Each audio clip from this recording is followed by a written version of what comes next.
Reproduction in organism. याद रखना बेटा, रिप्रोडक्शन का मतलब होता है to create, to produce offspring. अब ये रिप्रोडक्शन सिंगल पेरेंट भी कर सकते हैं, दो पेरेंट भी कर सकते हैं, लेकिन जो आप रिप्रोडक्शन के टाइप पढ़ते हो एसेक्सुअल रिप्रोडक्शन, उसमें सिंगल पेरेंट ही कैपेबल होता है रिप्रोड्यूस करने के लिए। और जो सेक्सुअल रिप्रोडक्शन होता है उसमें दो पेरेंट की नीड होती है, at least two type of different type of cell, एक मेल गैमीट और एक फीमेल गैमीट की नीड होती है। एसेक्सुअल रिप्रोडक्शन में हमें सिंगल पेरेंट से ही प्रोजेनी फाइल हो जाती है, ऑफस्प्रिंग प्रोड्यूस हो जाती है। एसेक्सुअल रिप्रोडक्शन में गैमीट जनरली इन्वॉल्व नहीं होते हैं, लेकिन कभी कभी इन्वॉल्व भी हो जाते हैं in case of parthenogenesis. Parthenogenesis के केस में ये चीज़ें इन्वॉल्व हो जाती हैं। कभी कभी आप गैमीट का इन्वॉल्वमेंट देखोगे, मैक्सिमम टाइम गैमीट इन्वॉल्व नहीं होता है, तो आपको सबसे पहली नज़र इस बात पे रखनी है। एसेक्सुअल रिप्रोडक्शन में जो प्रोजेनी फाइल होती है, आपके दिमाग में डिफरेंस भी क्रिएट होना चाहिए। एसेक्सुअल रिप्रोडक्शन में जो प्रोजेनी फाइल होती है वो बिल्कुल सिमिलर होती है अपने पेरेंट की तरह, क्योंकि वहाँ पर डायरेक्टली प्रोजेनी का फॉर्मेशन हुआ है, यहाँ पर किसी तरह का गैमीट नहीं बना है। जब गैमीट बनता है तभी वेरिएशन आते हैं, और जब गैमीट ही नहीं बन रहा है तो कोई भी तरह का वेरिएशन नहीं आएगा। एसेक्सुअल रिप्रोडक्शन में एग्जैक्ट कॉपी होता है बच्चा अपने पेरेंट के। एसेक्सुअल रिप्रोडक्शन जो होता है उसके वेरियस मीन्स हो सकते हैं। एसेक्सुअल रिप्रोडक्शन जो हो सकता है उसमें आपको नज़र आएगा डिफरेंट वैरायटी नज़र आएगी टाइप करने की। जैसे प्लांट में अगर हम लोग बात करते हैं कि प्लांट में अगर एसेक्सुअल रिप्रोडक्शन हो रहा है तो उसको हम लोग बोलते हैं वेजिटेटिव प्रोपोगेशन। एक जो ऑर्गेनिज्म होता है उसका अपना खुद का क्या होता है, लाइफ स्पैन होता है। लाइफ स्पैन वह वक्त होता है जो नेचुरल डेथ तक का टाइम होता है, बर्थ से लेकर नेचुरल डेथ तक का टाइम जो होता है उसको हम लोग बोलते हैं लाइफ स्पैन। और लाइफ स्पैन का कोई भी मतलब साइज से लेकर नहीं होता है। लाइफ स्पैन जो होता है सभी ऑर्गेनिज्म का अलग अलग होता है, अपने अपने फीचर के अकॉर्डिंग अपना अपना होता है। ये नहीं कि किसी दो का साइज सेम है तो उनका लाइफ स्पैन भी सेम होगा, है ना। जिसका बहुत अच्छा एग्जांपल है कौवा और तोता, क्रो एंड पैरट। क्रो का 15 ईयर लाइफ स्पैन होता है और पैरट भी उसी साइज का होता है, लेकिन उसका लाइफ स्पैन 140 ईयर होता है। तो ये चीज़ें होती हैं। कोई भी इंडिविजुअल इस धरती पे इमॉर्टल नहीं है, अमर नहीं है, except unicellular organism. Unicellular organism की कभी डेथ नहीं होती है, वो बस क्या करते हैं, सेल डिवाइड करते हैं। Cell division is itself a mode of reproduction in unicellular organism. जो यूनिसेलुलर ऑर्गेनिज्म होते हैं उनमें सेल डिवीजन ही रिप्रोडक्शन करने का तरीका है। तो कभी भी सिंगल सेल्ड ऑर्गेनिज्म का डेथ नहीं होता, क्योंकि उनके पास जर्म सेल होता है और germ cell do not die, कभी भी डेथ नहीं होती उसकी। याद रखिए बेटा, एसेक्सुअल रिप्रोडक्शन में पार्थिनोजेनेसिस आता है, और पार्थिनोजेनेसिस का मतलब ये होता है फीमेल गैमीट, फीमेल जो होगी वो गैमीट बनाएगी। फीमेल अकेली सिंगल पेरेंट है, वो गैमीट बनाएगी और वो गैमीट डेवलप कर जाएगा किसमें, प्रोजेनी में। हाँ, जब गैमीट बन रहा है तो यहाँ पर वेरिएशन आएगा, क्योंकि गैमीट बन रहा है यहाँ पर तो क्या होगा, वेरिएशन यहाँ देखने को मिलेगा। क्योंकि जहाँ फीमेल बॉडी जो गैमीट बनाती है तो मियोसिस के थ्रू यहाँ पर गैमीट बन रहा है। जो फीमेल बनाती है वो 2n होती है, डिप्लॉयड होती है, और gamete is always haploid. Gamete में आज तक कोई गैमीट हैप्लॉयड के अलावा कोई गैमीट नहीं होता है। Gamete are always haploid, n होता है, और जाइगोट हमेशा डिप्लॉयड होता है। गैमीट का फॉर्मेशन भले माइटोसिस से हो या मियोसिस हो, ये डिपेंड करता है कि पेरेंट कैसा है। लेकिन एसेक्सुअल रिप्रोडक्शन का जो टाइप यहाँ देखने को मिलता है पार्थिनोजेनेसिस में, वहाँ female gamete is developed going to form a new organism. Parthenogenesis में आप एग्जाम्पल लिख सकते हो rotifer, honey bee, turkey bird और कुछ लिजर्ड्स। फ्रूट फ्लाई को बेटा बोलते हैं ड्रोसोफिला मिलेनोगैस्टर और इसका लाइफ स्पैन जो होता है वो 2 वीक होता है। बटरफ्लाई का भी 1 से 2 हफ्ता होता है। क्रोकोडाइल का 60 ईयर होता है। और लोअर प्लांट फंजाई में, लोअर प्लांट जैसे एल्गी, ब्रायोफाइटा, ये सब जो होते हैं, और फंजाई में जो सबसे मोस्ट कॉमन एसेक्सुअल स्पोर होता है वो होता है जू स्पोर। क्या होता है? जू spore. Most common asexual spore जो होता है वो जू स्पोर होता है। और जू स्पोर जो होता है बेटा वो अंदर बनता है एंडोजीनस। जू स्पोर में फ्लैजिला पाए जाते हैं, इसलिए वो होता है मोटाइल, फ्लैजिलेटेड जिसको हम लोग कह सकते हैं। और एक और स्पोर होता है बेटा कोनिडिया, और कोनिडिया जो होता है वो एक्सोजीनस होता है और नॉन मोटाइल होता है। कोनिडिया का एग्जाम्पल हो जाएगा पेनिसिलियम। ईस्ट में होता है बर्डिंग, अमीबा में होता है फिजन, अमीबा में होता है सिंपल फिजन, है ना? क्या होता है? Simple fission. और लॉन्गिट्यूडिनल फिजन होता है यूग्लिना में, और ट्रांसवर्स फिजन होता है पैरामीशियम में। फार्मूला मैंने बताया था cell TP. Simple fission amoeba, longitudinal fission euglena, और अमीबा में क्या होता है, सॉरी इसमें पैरामीशियम में ट्रांसवर्स फिजन देखने को मिलेगा। तो एसेक्सुअल रिप्रोडक्शन क्लियर हुआ। बाइनरी फिजन आपको अमीबा में देखने को मिलता है। इक्वल 2 पार्ट में डिवाइड हो जाता है amoeba, equal number of cell बनते हैं, 2 बनते हैं। और मल्टीपल फिजन के केस में इक्वल नंबर ऑफ सेल बनते हैं लेकिन मेनी इन नंबर होते हैं। गेम्यूल्स आपको स्पंजेस में देखने को मिलेगा, हाइड्रा में बर्ड्स आपको देखने को मिलेगा, कोनिडिया में पेनिसिलियम देखने को मिलेगा। ये बातें एकदम हमेशा आपको वहाँ डालनी है, लिखनी है, टिक करनी है। समझ में आ रहा है? हमेशा जहाँ भी नज़र आएगा, कोनिडिया इन पेनिसिलियम, गेम्यूल्स इन स्पॉन्जेस। कोनिडिया जो होता है वो एयर में प्रोड्यूस होता है, जू स्पोर जो होता है वो वाटर में प्रोड्यूस होता है। गेम्यूल्स भी इंटरनल होता है, वो भी क्या होता है? एंडोजीनस। और जो जू स्पोर होता है वो भी क्या होता है? एंडोजीनस। और जो कोनिडिया होता है वो क्या होता है? एक्सोजीनस।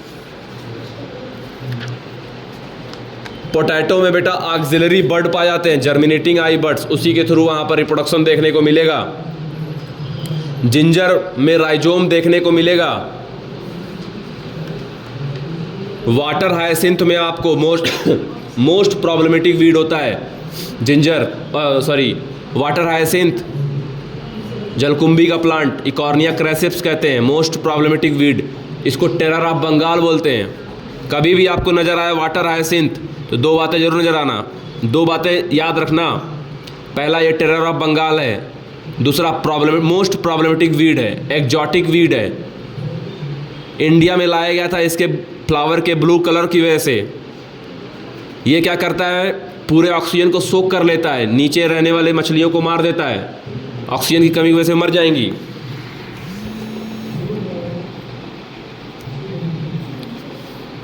ऑक्सीजन की कमी की वजह से वो मछलियां मर जाएंगी। इसीलिए ये वाटर एक्वाटिक इकोसिस्टम के लिए अच्छा नहीं है। वाटर हायसिंथ का नाम बहुत बार आपके सिलेबस में दिया हुआ है। दूसरी बात, इकॉर्निया क्रेसिस में एसेक्सुअल रिप्रोडक्शन के लिए ऑफसेट पाया जाता है। ऑफसेट बहुत तरह तरह के आपको प्लांट में वेजिटेटिव प्रोपोगेशन के स्ट्रक्चर नजर आएंगे, जैसे रनर ग्रास में, राइजोम जिंजर बनाना में इस तरीके से नजर आएंगे। सकर, ट्यूबर, ऑफसेट, बल्ब, ये सारे जो स्ट्रक्चर है वो वेजिटेटिव प्रोपोग्यूल्स कहलाते हैं, वेजिटेटिव प्रोपोगेशन में हेल्प करते हैं। यानी प्लांट का वो स्ट्रक्चर जो वेजिटेटिव प्रोपोगेशन करता है, सेक्सुअल रिप्रोडक्शन में पार्टिसिपेट करता है, नया बर्ड प्लांट बनाता है, वो कहलाता है वेजिटेटिव प्रोपोग्यूल्स। और इस प्रोसेस को कहते हैं वेजिटेटिव प्रोपोगेशन। और सेक्सुअल रिप्रोडक्शन में जो ऑफस्प्रिंग पैदा होती है वो नॉट आइडेंटिकल होती है। सेक्सुअल रिप्रोडक्शन जो होता है बेटा वो स्लो प्रोसेस होता है। सेक्सुअल रिप्रोडक्शन तभी होता है जब एडवर्स कंडीशन आती है। सेक्सुअल रिप्रोडक्शन में हमेशा गैमीट बनेगा, सेक्सुअल रिप्रोडक्शन में हमेशा गैमीट फ्यूज करेगा, सेक्सुअल रिप्रोडक्शन में हमेशा जाइगोट बनेगा, जाइगोट हमेशा डिप्लॉयड होगा, गैमीट हमेशा हैप्लॉयड होगा। सेक्सुअल रिप्रोडक्शन में प्रोजेनी हमेशा अपने पेरेंट से डिफर होगा। सेक्सुअल रिप्रोडक्शन में हमेशा क्रॉसिंग ओवर होता है, वेरिएशन क्रिएट होता है। और कोई भी ऑर्गेनिज्म हो अगर वो सेक्सुअल रिप्रोडक्शन करता है तो सेक्सुअल रिप्रोडक्शन एक एलाबोरेट, कॉम्प्लेक्स और स्लो प्रोसेस है। सेक्सुअल रिप्रोडक्शन जो होता है उसकी एक एज होती है, सेक्सुअल रिप्रोडक्शन करने की एक एज होती है। सेक्सुअल रिप्रोडक्शन करने वाला ऑर्गेनिज्म पहले होता है प्री रिप्रोडक्टिव फेज में, जिसको जुवेनाइल फेज बोलते हैं प्लांट में, जुवेनाइल फेज। और उसके बाद आती है रिप्रोडक्टिव फेज, और फिर आता है सेनेसेंट फेज। अगर प्लांट में बात करोगे तो प्लांट में जुवेनाइल को सेनेसेंट बोलते हैं, वेजिटेटिव फेज बोलते हैं। और बाकी ऑर्गेनिज्म में, एनिमल वगैरह में जुवेनाइल बोलते हैं, प्लांट में उसको बोलते हैं वेजिटेटिव फेज। अगर कोई प्लांट आपने लगाया और उसी सीजन में उस प्लांट से फल मिल गया, फिर उस प्लांट को आपने कट कर लिया, जैसे गेहूँ, चावल, राइस, मक्का, तो उस प्लांट को हम लोग कहते हैं एनुअल प्लांट। अगर आपने किसी प्लांट को लगाया इस सीजन में, अगले सीजन में उसमें फ्लावरिंग हुई, उसके बाद से आपने उसको कट किया, 2 सीजन लग गए जिसमें, तो उसको कहते हैं बाइनियल प्लांट। मोनोकार्पिक होंगे ये। मोनोकार्पिक एक वर्ड है। मोनोकार्पिक का मतलब ये होता है कि वो प्लांट एक ही बार फ्लावरिंग करेगा ज़िंदगी में, उसके बाद फ्रूटिंग करके उसकी डेथ हो जाएगी, तो दे आर मोनोकार्पिक। और जो पेरिनियल प्लांट होते हैं वो हमेशा हर सीजन में फ्लावरिंग करते रहते हैं। जैसे आम का प्लांट है, पेरिनियल है, सीजन आएगा करेगा, ऐसा नहीं कि एक बार इसमें फ्लावरिंग करके डेथ हो जाएगी। तो पेरिनियल प्लांट होते हैं। एनुअल, बाइनियल प्लांट में आप जुवेनाइल फेज, रिप्रोडक्टिव फेज और सेनेसेंट फेज, तीनों में डिफरेंशिएशन बता सकते हो कि अब ये प्लांट छोटा है, अब बड़ा होगा, फ्रूटिंग करेगा, फिर डेथ हो जाएगी। लेकिन पेरिनियल प्लांट में ऐसा नहीं बताओगे। साल भर मैंगो नहीं हुआ, फिर सीजन आया मैंगो हो गया। आई बात समझ में? तो ये चीज़ें होती हैं। जैसे बम्बू का प्लांट होता है, 50 से 100 साल के बीच में फ्लावरिंग करता है, फ्लावरिंग करके डेथ हो जाती है उसकी। स्ट्रोबिलियांथस कुंथियाना केरला, कर्नाटका, तमिलनाडु के ऊपर पाया जाता है, पहाड़ियों पे। केरला, कर्नाटका, तमिलनाडु के ऊपर पहाड़ियों पे पाया जाता है। बहुत अच्छी फ्लावरिंग होती है, हर 12 साल में फ्लावरिंग होती है। और स्ट्रोबिलियांथस कुंथियाना को हम लोग कहते हैं नीला कुरुंजी, है ना। ये चीज़ें होती हैं। सितंबर अक्टूबर के महीने में खास करके फ्लावरिंग करता है। मैम फीमेल जो होती हैं एनिमल की, अगर हम लोग बात करें तो, अगर हम लोग बात करें प्राइमेट्स की, मंकी, एप और ह्यूमन, ये प्राइमेट में आते हैं, इनका ऑर्डर प्राइमेटा है। और जो इसके अलावा जो और मैमल है वो नॉन प्राइमेट है। मुर्गी, गधा, घोड़ा, गाय, भैंस, कुतिया, they all are non primates. Non primates seasonal breeder होते हैं, हर पूरे साल रिप्रोडक्शन नहीं करते हैं, 24 घंटा नहीं करते हैं। लेकिन प्राइमेट्स जो होते हैं वो 24/7 होते हैं, पूरे साल, पूरे महीने, 24 घंटा उनका चलता रहता है। तो प्राइमेट जो होते हैं उनमें मेंस्ट्रुअल साइकिल पाई जाती है फीमेल में। प्राइमेट के मैमल में मेंस्ट्रुअल साइकिल होती है, 12 महीना रेडी हैं। और जो नॉन प्राइमेट्स होते हैं उनका सीजन होता है, तो they are seasonal breeder. Non primates are seasonal breeder and we are continuous breeder. Non primates seasonal breeder and we are continuous breeder. तो ये चीज़ें होती हैं।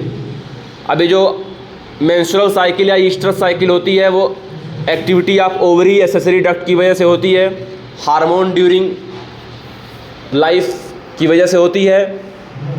और जो सीजनल ब्रीडर होते हैं उनमें हार्मोन पे एक्सटर्नल फैक्टर का इम्पैक्ट पड़ता है, सनलाइट का इम्पैक्ट पड़ता है। अब जैसे मान लो कोई चिड़िया है, बर्ड है, अगर वो नेचर में रह रही है तो सीजनल ब्रीडर होती है। लेकिन हम लोग ज़बरदस्ती उसको इंजेक्शन लगा लगा के कंटिन्यूस ब्रीडर बना देते हैं। अब रोज़ रोज़ उसको अगर FSH का इंजेक्शन लगाओगे तो रोज़ रोज़ अंडा देगी, रोज़ माहौल बना रहेगा, तो ये सही नहीं है। वो हम लोग उसका मैनिपुलेशन करते हैं उसको फार्म में रख कर। वो सीजनल ब्रीडर होती है, सीजन पड़ने पर ही अंडा देगी, 1 महीना अंडा देगी, 2 महीना देगी, लेकिन उसमें इंजेक्शन लगा लगा के उसका रोज़ का माहौल बना देते हैं, रोज़ अंडा देती है। जहाँ वो पूरे साल में 50 अंडे देती थी, वहाँ आप 300 अंडे दे रही है। तो एक चिड़िया जो बर्ड कैप्टिविटी में रहती है, वो उसको हम लोग डेली उसका साइकिल बंदी नहीं करवाते, चलते रहो चलते रहो। तो ये चीज़ हम लोग को देखने को मिलती है।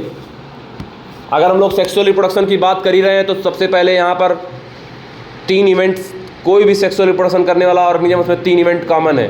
पहला प्री फर्टिलाइजेशन इवेंट, फर्टिलाइजेशन होने से पहले का इवेंट। तो फर्टिलाइजेशन होने से पहले का इवेंट जो होगा वो होगा गैमीट का बनना। गैमीट बनाओगे तभी तो फर्टिलाइजेशन होगा, और गैमीट बनना फिर गैमीट का ट्रांसफ़र होना, यानी गैमीट का बनना, गैमीटोजेनेसिस। बिना गैमीटोजेनेसिस के पेपर नहीं बनेगा। चाहे वो पॉलन ग्रेन बनने से आए क्वेश्चन, चाहे एम्ब्रियोसाइक बनने से क्वेश्चन आए, चाहे स्पर्मेटोजेनेसिस आए, चाहे ooजेनेसिस आए, इससे बिना पेपर नहीं बनेगा। स्पर्म और ओवम के बिना पेपर नहीं बनेगा। पॉलन ग्रेन और एम्ब्रियोसाइक के बिना पेपर नहीं बनेगा। 7 सेल्ड 8 न्यूक्लिएटेड एम्ब्रियोसाइक के बिना पेपर नहीं बनेगा। माइक्रोस्पोरोजेनेसिस, मेगा स्पोरोजेनेसिस के बिना पेपर नहीं बनेगा। तो गैमीट बनना इस गैमीटोजेनेसिस, फिर गैमीट का ट्रांसफ़र होना। कभी कभी गैमीट बहुत सिमिलर होते हैं, पता नहीं चलता कौन मेल है कौन फीमेल है, कौन मुन्ना है कौन मुन्नी है, कौन मुन्ना गैमीट कौन मुन्नी गैमीट। तो दिस इज कॉल्ड एज आइसोगैमीट। अगर आप डिफरेंस बता ही ना पाओ गैमीट में तो वो कहलाते हैं आइसोगैमीट्स। कुछ एल्गी ऐसे होते हैं जो आइसोगैमीट्स होते हैं, जैसे क्लेडाफोरा एल्गा। और जब गैमीट में आप डिफरेंस बता पाओ, भाई स्पर्म और ओवम में बहुत डिफरेंस होता है, तो वो कहलाता है हेट्रोगैमीट्स। और एक एल्गी होती है फ्यूकस, उसमें भी आपको हेट्रोगैमीट देखने को मिलेगा। Gamete are always haploid. Gamete बनने का प्रोसेस कहलाता है गैमीटोजेनेसिस, और उसके बाद से करवाना पड़ता है गैमीट का ट्रांसफ़र। बहुत सारे जगह प्लांट में खास करके हम लोग एंथ्रेजॉइड वर्ड यूज़ करते हैं गैमीट के लिए, मेल गैमीट के लिए। और जनरली ह्यूमन वगैरह में यार और एनिमल में हम लोग स्पर्म वर्ड यूज़ करते हैं गैमीट के लिए, मेल गैमीट के लिए। प्लांट में हम लोग जनरली एग यूज़ करते हैं वर्ड, ओवम भी यूज़ करते हैं हम लोग एनिमल के लिए। गैमीट सिमिलर है तो आइसोगैमीट्स या होमोगैमीट्स, डिसिमिलर है तो हेट्रोगैमीट्स। कोई भी एनिमल, कोई भी ऑर्गेनिज्म, प्लांट हो चाहे एनिमल हो, वो बाइसेक्सुअल हो सकता है। अगर उसके अंदर दोनों रिप्रोडक्टिव ऑर्गन, मेल और फीमेल दोनों रिप्रोडक्टिव ऑर्गन है, दोनों तरह का गैमीट बना रहा है, तो वो बाइसेक्सुअल होता है। बाइसेक्सुअल को आप बाइसेक्सुअल बोल ही सकते हो, उसको आप हर्माफ्रोडाइट भी बोल सकते हो, या आप उसको मोनोइसियस भी बोल सकते हो। ये तीनों वर्ड एक ही है। बाइसेक्सुअल बोलो, हर्माफ्रोडाइट बोलो, मोनोइसियस बोलो, ये तीनों वर्ड एक है कि एक ही बॉडी में 2 तरह के रिप्रोडक्टिव ऑर्गन है ना। एक ही बॉडी में 2 तरह के रिप्रोडक्टिव ऑर्गन है। इसका मतलब इन तीनों वर्ड से हम लोग यूज़ करते हैं, बाइसेक्सुअल, हर्माफ्रोडाइट और मोनोइसियस। BHM का मतलब एक ही होता है। इसी का जस्ट उल्टा डाइसियस, जैसे हम लोग डाइसियस है, मेल अलग फीमेल अलग। कॉकरोच डाइसियस है, लेकिन अर्थवर्म मोनोइसियस है। स्पॉन्जेस मोनोइसियस है। टेपवार्म मोनोइसियस है। लीच मोनोइसियस है। अब गैमीट कैसे बनना है ये डिपेंड करता है ऑर्गेनिज्म की प्लॉइडी पे। अगर ऑर्गेनिज्म खुद ही हैप्लॉइड है तो गैमीट हैप्लॉइड, हैप्लॉइड से हैप्लॉइड इक्वेशनल डिवीजन मतलब माइटोसिस। अगर ऑर्गेनिज्म डिप्लॉइड है और गैमीट बना रहा है, गैमीट ऑलवेज हैप्लॉइड, यानी 2n से n बन रहा है, मियोसिस। और जब भी कि जिस सेल में मियोसिस होती है उस सेल को बोलते हैं मियोसाइट्स। अब हमेशा मियोसिस उसी सेल में होगी जो सेल डिप्लॉयड होंगे। किसी भी हैप्लॉइड सेल में कभी मियोसिस नहीं होती है भाई। जब सेल जो होगा 2n होगा तभी तो n बनेगा। तो ये बातें फिक्स हैं। डिप्लॉयड सेल में ही मियोसिस होती है, कभी भी किसी हैप्लॉइड सेल में मियोसिस नहीं होती है। मियोसिस मतलब रिडक्शनल डिवीजन। जब भी किसी 2n सेल में मियोसिस होगी तो n बन जाएगा, गैमेट बन जाएगा। Gamete are always haploid. याद रखना, जिस सेल में मियोसिस होती है उसको बोलते हैं मियोसाइट्स। तो जो मियोसिस करने वाले ऑर्गेनिज्म है वो पक्का डिप्लॉयड ही होंगे। तो मियोसाइट्स को इसीलिए हम लोग गैमेट मदर सेल बोल सकते हैं, जो मियोसिस के अंदर जा रही है। मियोसाइट्स में हमेशा मियोटिक डिवीजन होगा, इसलिए उसका नाम ही मियोसाइट है, इसीलिए उसका नाम मियोसाइट है। अब डिपेंड करता है ऑर्गेनिज्म की लाइफ साइकिल क्या है। अगर हैप्लॉन्टिक लाइफ साइकिल है तो माइटोसिस होगी, और अगर डिप्लॉन्टिक लाइफ साइकिल है तो मियोसिस होगी। मैं फिर बोल रहा हूँ, पूरे भारतवर्ष में इसमें कोई रिवीजन नहीं कर रहा है। पूरे भारतवर्ष में सिर्फ आप रिवीजन कर रहे हो। बोर्ड का बच्चा तो पढ़ ही रहा है लेकर खुद ही, जितना रिवीजन आपको प्रोवाइड किया है उतना कहीं नहीं किया। फरवरी का लास्ट, मार्च का फर्स्ट वीक चल रहा है, और आप अब से ही बुक पूरा पलट रहे हो, यहाँ से पीछे से लेकर आगे तक, है ना। अर्थवर्म की बॉडी सेगमेंटेड होती है पूरी तरीके से, और अर्थवर्म की बॉडी में क्लाइटेलम पाया जाता है 14, 15, 16 सेगमेंट में। कैरा बेटा एक प्लांट होता है, एल्गी होता है, वो मोनोइसियस होता है। अपर उगोनियम पाया जाता है, लोअर एंथ्रीडियम पाया जाता है। ऊपर उगोनियम होता है फीमेल सेक्स ऑर्गन, और नीचे जो होता है मेल सेक्स ऑर्गन होता है।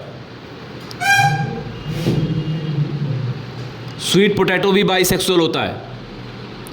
कैरा जो प्लांट है बेटा वो ग्रीन एल्गी है, क्लोरोफाइसी का मेंबर है। ग्रीन एल्गी जो होते हैं वो क्लोरोफाइसी होते हैं। कैरा को बेटा स्टोन वार्ट भी बोलते हैं। मड में ग्रो करना पसंद करते हैं, इंसेक्टिवोरस एलिमेंट होते हैं ये, मोनोइसियस होते हैं। Upper oogonium, lower antheridium. Even NEET के एग्जाम में 2 बार पूछ चुका है क्वेश्चन, 2013 में और 2015 में, याद। हाँ, अब ये हो गया गैमेटोजेनेसिस, गैमेट बन गया। गैमेट बनना, फिर गैमेट का फ्यूजन करना भी जरूरी है। गैमेट बन गया, अब तुमको पता है गैमेट आर ऑलवेज हैप्लॉइड, तो उनका क्रोमोसोम नंबर भी आपको याद होना चाहिए। हाउस फ्लाई 6, हाउस फ्लाई 6 छक्का, फ्रूट फ्लाई 4 चौका। हाउस फ्लाई के गैमेट में कितना क्रोमोसोम होता है? 6। फ्रूट फ्लाई में 4, एप्पल में 17, है ना। ओफियोग्लासम में 630, राइस में 12, मेज में 10, पोटैटो में 24, कुत्ते में 39।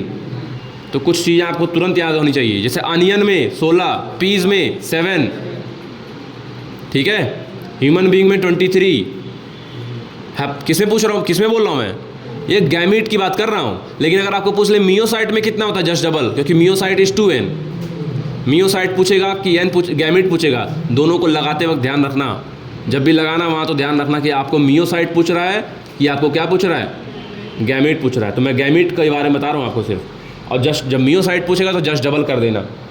गैमेट के ट्रांसफ़र के लिए बेटा पानी की ज़रूरत होती है। मेजॉरिटी ऑफ ऑर्गेनिज्म जो है उसमें ऐसा केस देखने को मिलता है जिसमें मेल गैमेट मोटाइल होता है, फीमेल गैमेट स्टेशनरी होती है, हमेशा ऐसे देखने को मिलता है। लेकिन कुछ ही ऐसे हैं जहाँ पे मेल और फीमेल दोनों की बराबरी होती है। मेल फीमेल कभी बराबर नहीं होते, खाली फंजाई और एल्गी को छोड़ के, है ना भाई। हमेशा मेल को ही एफर्ट करना पड़ता है, हर बात के लिए मेल को ही एफर्ट करना पड़ता है, हर जगह करना पड़ेगा। मेल फीमेल बराबर कहाँ है? लेकिन फंजाई और एल्गी बहुत ही खूबसूरत इन लोगों में रिश्ता देखने को मिलता है, आपस में फंजाई के और आपस में एल्गी के, कि दोनों टाइप ऑफ गैमेट मोटाइल होते हैं। तो जब दोनों गैमेट मोटाइल होंगे तो देयर इज, अब देखो दोनों, अगर मोटिलिटी नहीं है तो भाई किसी न किसी मीडियम की ज़रूरत पड़ेगी दोनों को मिलाने के लिए। तो ज़्यादातर बेटा जो एल्गी, ब्रायोफाइटा, टेरिडोफाइटा जो लोअर प्लांट होते हैं उनमें पानी मीडियम होता है, पानी के थ्रू गैमेट मिल जाते हैं, वाटर मीडियम होता है। इसीलिए एल्गी, ब्रायोफाइटा, टेरिडोफाइटा ये हमेशा पानी के आसपास ही पाए जाते हैं, पानी नहीं है तो ये नहीं पाए जाएंगे। इसलिए इनका डिस्ट्रीब्यूशनल रेंज बहुत ही लिमिटेड है, इस बात को भी याद रखेंगे। अब अगर हम लोग सीड प्लांट की बात करें, खास करके जिम्नोस्पर्म और एंजियोस्पर्म की बात करें, तो उनमें पॉलन ग्रेन होता है कैरियर मेल गैमेट का। पॉलन ग्रेन कैरियर है, इसीलिए उसको बोलते हैं मेल गैमीटोफाइट। वो गैमीट नहीं होता, उसके अंदर गैमीट होता है ना। तो pollen grain is a carrier of male gamete in plant, और ये सीड प्लांट में आपको देखने को वहाँ पे मिलता है। और पॉलन ग्रेन का स्टिग्मा पे जाके बैठ जाना, ये कहलाता है पॉलिनेशन। अभी फर्टिलाइजेशन नहीं हुआ है, फर्टिलाइजेशन तब होगा जब वो उसके अंदर का पॉलन ट्यूब डेवलप करेगा और गैमीट जो होंगे नीचे लैंड करेंगे अंदर ओवरी के ओव्यूल में और अंदर एम्ब्रियो सैक में जाएंगे। अब आ गया समय फर्टिलाइजेशन करने का, तो फर्टिलाइजेशन को फर्टिलाइजेशन बोलो, ये मोस्ट वाइटल इवेंट है, या इसको सिनगैमी बोलो, बोले तो एक बात। और जब फर्टिलाइजेशन होगा तो बनेगा जाइगोट। लेकिन कभी कभी आपको देखने को मिलता है गैमीट तो बना लेकिन फर्टिलाइजेशन नहीं हुआ।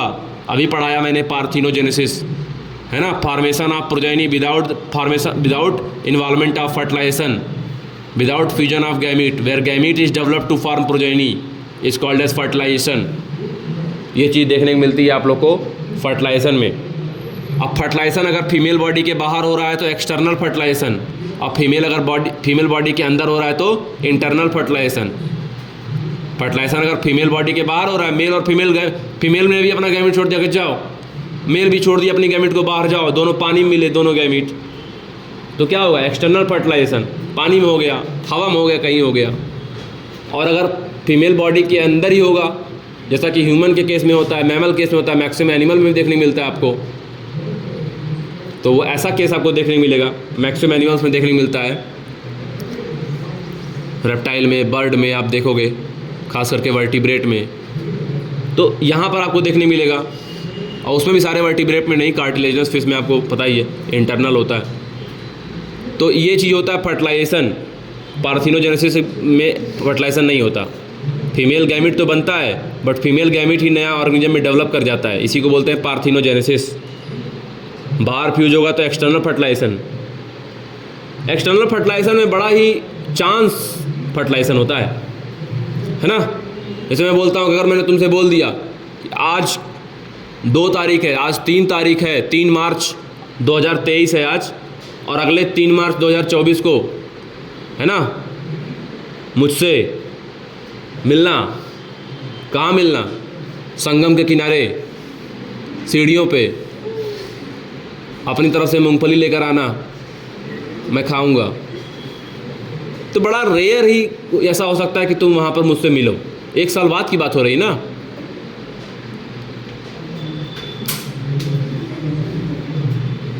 चांस एक्सटर्नल फर्टिलाइजेशन, मेल और फीमेल पानी मिलना है, लड़ाई होगी आपस में कौन मेल फीमेल गैमेट फ्यूजन के लिए, तो बड़ा चांसेस कम होती है। दूसरा, इनकी क्वांटिटी ज़्यादा होती है, अच्छी बात है, लेकिन इनको प्रेडेटर खा भी जाते हैं या बह भी जाता है, फ्लो हो जाता है, बाहर निकल जाता है।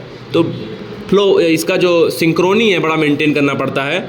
जो एक्सटर्नल फर्टिलाइजेशन करने वाले हैं वो बड़ा ग्रेट सिंक्रोनी शो करते हैं। ये चीज़ें होती हैं, जैसे बोनी फिशेस, फ्रॉग, इन लोगों में आपको देखने को मिलेगा। इवन जो फ्रॉग होता है वो एक्सटर्नल फर्टिलाइजेशन करते हैं। मेल फ्रॉग फीमेल फ्रॉग को एक्साइट कर देता है, मेल फ्रॉग फीमेल फ्रॉग को एक्साइट करके क्या करता है, मेल फ्रॉग अपना गैमेट छोड़ देता है पानी में, फीमेल फ्रॉग अपना छोड़ देती है। फ्यूजन भी हो गया, गैमेट भी निकल गया, फर्टिलाइजेशन भी हो गया, इधर मेल फ्रॉग भी खुश, फीमेल फ्रॉग भी खुश, है ना। और फीमेल फ्रॉग को कुछ करना भी नहीं है, अब मतलब फर्टिलाइजेशन भी अपने अंदर नहीं लेना है, पानी में बहा दिया, 100 200 500 नए मेढक पैदा हो जाएंगे। लेकिन अगर बात करें बेटा फंजाई, हायर एनिमल्स की, रेप्टाइल की, बर्ड की, मैमल की, तो इन सब केस में आप लोग को ज़्यादातर आपको देखने को मिलेगा, जैसे ब्रायोफाइटा, टेरिडोफाइटा, जिम्नोस्पर्म, इनमें आप लोग को इंटरनल फर्टिलाइजेशन भी देखने को मिलता है। और इंटरनल फर्टिलाइजेशन में आपको पता है जो फ्यूजन होता है मेल गैमेट का, वो फीमेल बॉडी के अंदर होता है, मेल गैमेट फीमेल बॉडी के अंदर जाता है और वहाँ पे फर्टिलाइजेशन होता है। सीड प्लांट में आप देखते हो कि जो नॉन मोटाइल गैमेट होता है वो फीमेल गैमेट तक पहुंचता है, बाई पॉलन ट्यूब पहुंचता है, और अल्टीमेटली लास्ट में दोनों जब फ्यूज होंगे तो जाइगोट बनेगा। जाइगोट हमेशा डिप्लॉयड होगा, जाइगोट सिंगल सेल होता है। हर ऑर्गेनिज्म जो सेक्सुअली रिप्रोडक्शन करता है उसमें जाइगोट पक्का बनेगा, सेक्सुअल रिप्रोडक्शन करने वाले ऑर्गेनिज्म में जाइगोट पक्का बनेगा, और जाइगोट हमेशा डिप्लॉयड होगा, जाइगोट सिंगल सेल होगा। हम भी कभी सिंगल सेल रहे होंगे, ये बातें बिल्कुल फिक्स हैं। और जाइगोट जो होता है वो वाइटल लिंक होता है जो कि कंटिन्यूटी को इंश्योर करता है। Single cell zygote. अगर मान लो कोई ऑर्गेनिज्म सेक्सुअल रिप्रोडक्शन कर रहा है, उसमें जाइगोट बना, लेकिन उसका लाइफ साइकिल वो है हैप्लॉन्टिक है, तो बाद में जाइगोट जो होता है वो माइटोटिकली डिवाइड हो जाता है। जाइगोटिक मियोसिस देखने मिलती है, जैसे एल्गी वगैरह के केस में। अगर एल्गी सेक्सुअल रिप्रोडक्शन कर रही है तो एल्गी तो हैप्लॉइड होती है, जाइगोट बन गया तो जाइगोट नहीं डेवलप कर जाएगा ना, तो जाइगोट क्या कर जाएगा, जाइगोट कन्वर्ट हो जाएगा, मियोसिस कर लेगा, फिर मियोसिस से स्पोर बनेंगे, वो स्पोर डेवलप कर जाएंगे नए एल्गी में। और जब जाइगोट बन गया, जाइगोट से बनता है एम्ब्रियो, और एम्ब्रियो के फॉर्मेशन के डेवलपमेंट को हम लोग बोलते हैं एम्ब्रियोजेनेसिस। एम्ब्रियोजेनेसिस के दौरान बहुत सेल के नंबर बढ़ जाते हैं, सेल डिवीजन होता है, और सेल डिवीजन जो होता है होने के बाद सेल जो होते हैं पर्टिकुलर फंक्शन करने के लिए स्पेसिफाई हो जाते हैं, उसको बोलते हैं सेल डिफरेंशिएशन। तो सेल डिफरेंशिएशन से सेल जो होते हैं वो ऑर्गेनाइज्ड हो जाते हैं, मॉडिफिकेशन हो जाता है, फंक्शन परफॉर्म करने लगते हैं। कई सारे फीमेल ऐसी होती हैं जिनके बॉडी में फर्टिलाइजेशन तो हुआ, बाद में जो एम्ब्रियोजेनेसिस यानी कि एम्ब्रियो को तैयार करने का प्रोसेस है वो फीमेल बॉडी के बाहर होता है, वो अंडे दे देती हैं, बाहर वो एम्ब्रियोजेनेसिस हो रहा होता है, तो वो ओविपेरस कंडीशन होती है। और जैसे हम लोग होते हैं पूरी तरीके से फीमेल बॉडी के अंदर ही बनते हैं, 9 महीने बाद डिलीवर किया जाते हैं पूरी तरीके से रोते हुए, तो वो होता है विविपेरस, है ना भाई। वहाँ आराम से बैठे हुए थे, सोए हुए थे, कोई दिक्कत नहीं थी। जब यहाँ आए तो दिक्कतें पैदा हो गई। आदमी का हर दिन दिक्कत बढ़ता रहता है, इसीलिए रोते हैं। पहले रो लेते हैं खूब सारी, उसके बाद देखते हैं कि मामला बन सकता है तो चुप हो जाते हैं, मुंह में लॉलीपॉप दे दिया जाता है। अब भगवान ने सबको व्यवस्था दे रखी है। अब जो भाई ओविपेरस वाले हैं, जैसे अंडे देने वाले हैं, भगवान ने दे रखा कहीं उसको कोई फोड़ ना दे, इसीलिए बाहर से क्या दिया है, कैल्शियम का एक कवरिंग बना दिया है। अब उनको क्या पता था कि आदमी इंसान जो है वो अंडे खाने लगेगा, उस पर एक चक्कू मारेगा, फूट जाएगा, बीच का अंडा डाल के ऑमलेट बना लेगा। तो भगवान ने वो कैल्शियम की कवरिंग दे रखी है कि कोई फ्रूट उस पर ना गिर जाए, कोई ऐसा इतने आसानी से नहीं फटने वाला अंडा। जो कैल्शियम की कवरिंग होती है किसी भी एग के किनारे किनारे, वो इतने आसानी से नहीं फटती है, वक्त लगता है उसमें। आप ही देखो 2-3 बार जब ठक ठक करते हो तब जाके वो टूटता है, तब जाके ऑमलेट बनता है। उसके अंदर एम्ब्रियो पल रहा होता है, तो वो कैलकेरियस सेल होता है इन्वायरमेंट में, उसको बचाने के लिए भगवान ने सबको व्यवस्था दे रखी है कि वो अपनी संख्या बढ़ाए। खैर संख्या तो हम लोग बढ़वा ही लेते हैं, मैनिपुलेशन कर रहे हैं, तो अब तो हम ही लोग पैदा करवा रहे हैं इतने सारे मुर्गे, इतने सारे अंडे, इतनी सारी मुर्गियाँ। बाद में बेटा जाइगोट डेवलप कर जाता है एम्ब्रियो में। प्लांट की बात करें, ओवरी डेवलप कर जाती है फ्रूट में, और जो फ्रूट का वाल होता है वो पेरिकार्प में डेवलप कर जाता है, जिसका काम होता है प्रोटेक्शन। ये सारी चीज़ें देखने को मिलती हैं।